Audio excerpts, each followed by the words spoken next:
आणि मंत्रिमंडळाचा विस्तार योग्य वेळी माननीय मुख्यमंत्री आणि दोन्ही उपमुख्यमंत्री करतील याच्यावर आमचा सगळ्यांचा पूर्ण विश्वास आहे। विधिमंडळाच्या 288 आमदारांना शपथ देण्याची प्रक्रिया आजपासून सुरू होते। आजचा दिवस हा नवीन जे आमदार निवडून आलेले आहेत त्यांच्या शपथविधीसाठी आहे। आजचा, उद्याचा आणि परवाचा दिवस। आणि मला असं वाटतं की विधानसभेच्या अध्यक्षांची निवड देखील या संपूर्ण प्रक्रियेमध्ये होणार आहे आणि मंत्रिमंडळाचा विस्तार योग्य वेळी माननीय मुख्यमंत्री आणि दोन्ही उपमुख्यमंत्री करतील याच्यावर आमचा सगळ्यांचा पूर्ण विश्वास आहे।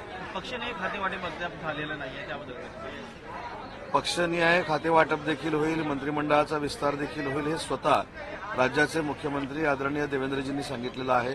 माननीय एकनाथ शिंदे साहेबांनी देखील सांगितले आणि अजितदादांनी देखील सांगितले। त्याच्यामुळे हे तीन नेते लवकरात लवकर बसून मंत्रिमंडळाच्या विस्तारासंदर्भामध्ये चर्चा करतील आणि लवकरात लवकर मंत्रिमंडळाचा विस्तार होईल। एक उच्च आणि तंत्रशिक्षणासारखं महत्त्वाचं खातं सांभाळलेलं आहे। एमपीएससीच्या परीक्षा जी झाली पूर्व त्याच्यामध्ये 41 नंबरचा प्रश्न होता। शिक्षणामुळे स्त्रियांची प्रजनन क्षमता कमी होती आणि 4 कारणं दिलेली, अतिशय बुरसटलेल्या पद्धतीने हा प्रश्न विचारला। गंभीर बाब आहे, याची दखल घेतली बघा, आपण मंत्री होतो।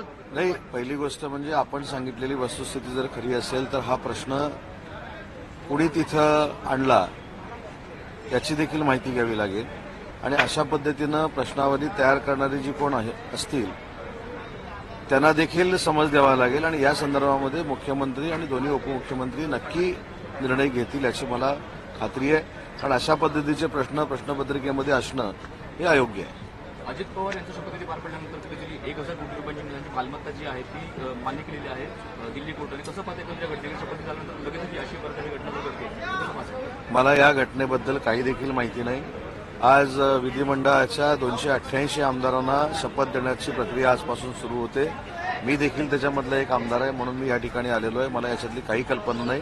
याची पूर्ण माहिती घेतल्यानंतरच बोलणं योग्य ठरणार आहे। त्याच्यामुळे मला त्या विषयाची माहिती नसताना बोलणं हे खरोखरच योग्य नाही। पण असं अनेक वेळेला दिसून येतंय की अनेकांना दिलासा मिळतोय, क्लीन चिट मिळत आहे, त्याआधी आरोप होत आहेत आणि त्यानंतर क्लीन चिट मिळते, त्याकडे तुम्ही कसं पाहताय? म्हणजे तरी आज मी फक्त महाराष्ट्राच्या जनतेनं जे आम्हाला महायुतीला मॅन्डेट दिलेलं आहे, आम्ही 234 पेक्षा जास्त आमदार विधिमंडळामध्ये महायुतीचे निवडून आलेलो आहोत आणि ते शपथ घेणार आहोत या संदर्भातलीच मला माहिती आहे। त्याच्यामुळे अजितदादांच्या बाबतीतली काय नक्की माहिती आहे याची माहिती घ्यावी लागेल। म्हणजे विधान परिषदेचं सभापतीपद याच अधिवेशनात दिलं जाऊ शकतं का, ठरवलं जाऊ शकतं का?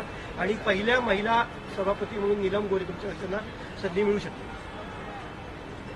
मला याच्यातली काहीच कल्पना नाही, कारण हे सगळे अधिकार शिवसेनेच्या वतीनं आम्ही एकनाथ शिंदे साहेबांना दिलेले आहेत। त्याच्यामुळे एकनाथ शिंदे साहेब या बाबतीतला निर्णय घेतील।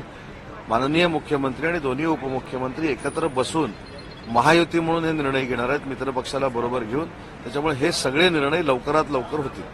देवेंद्र फडणवीस यांचं मोठं विधान आहे, त्यांनी असं म्हटलंय की आम्हाला मनसेसोबत युती करण्यास रस आहे। कसं पाहता या विधानाकडे?